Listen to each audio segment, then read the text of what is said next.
Bila Syawal kita rayakan dengan rasa gembira. Apa ni joget-joget Melayu tanpa baju Melayu ni? Okay guys, Assalamualaikum. Hai kembali lagi kat sini.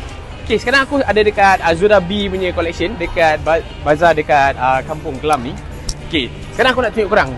Akak ni ada jual kurta-kurta Melayu untuk perempuan dan juga untuk lelaki. Okay, kalau yang ada collection dekat sini, kita ada yang $35 for all the lelaki punya lah. You tengok sini. Okay, kalau for wanita punya is $56. Sama juga kurta untuk perempuan. Mestilah kita kalau nak joget Melayu, kita nak kena pakai baju Melayu. Betul tak kawan-kawan? Okay, so dengan kat sini ada juga blouse, ada juga yang shawl. Okay, semua collection dia pun ada di sini. You all tengok, aku paling suka barang bunga-bunga G. Maklumlah aku ni mat bunga orang panggil. Okay, so the prices kalau instant ni $10. Kalau awak ambil yang shawl punya is $15. Blouse is $25 di sini. Kalau dah pakai baju Melayu, dah cantik-cantik, dah handsome-handsome, takkan kita nak lupakan dengan makeupnya kan? Okay, sekarang kakak ni pun ada jual makeup guys.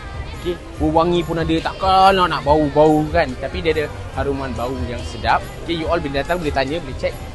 Accessories pun ada G.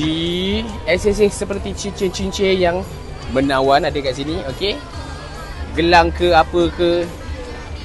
You know, kadang-kadang orang cakap kan, diorang nak buat tattoo, macam dragon ke apa. So, yang halal punya kita ada. Tapi inai kan, inai. Okay, yang halal ni. So, ada inai. Diorang boleh datang, boleh check yourself. Kat bawah sini ada tote bag diorang jual. Sebentar. Tote bag dia semua macam gini. Okay, nampak? Kancong spider. Lemai kancong spider peng you. Okay, steady pom pipi pun ada. Diorang boleh datang, boleh support. Kakak ni pun ada jual rempik.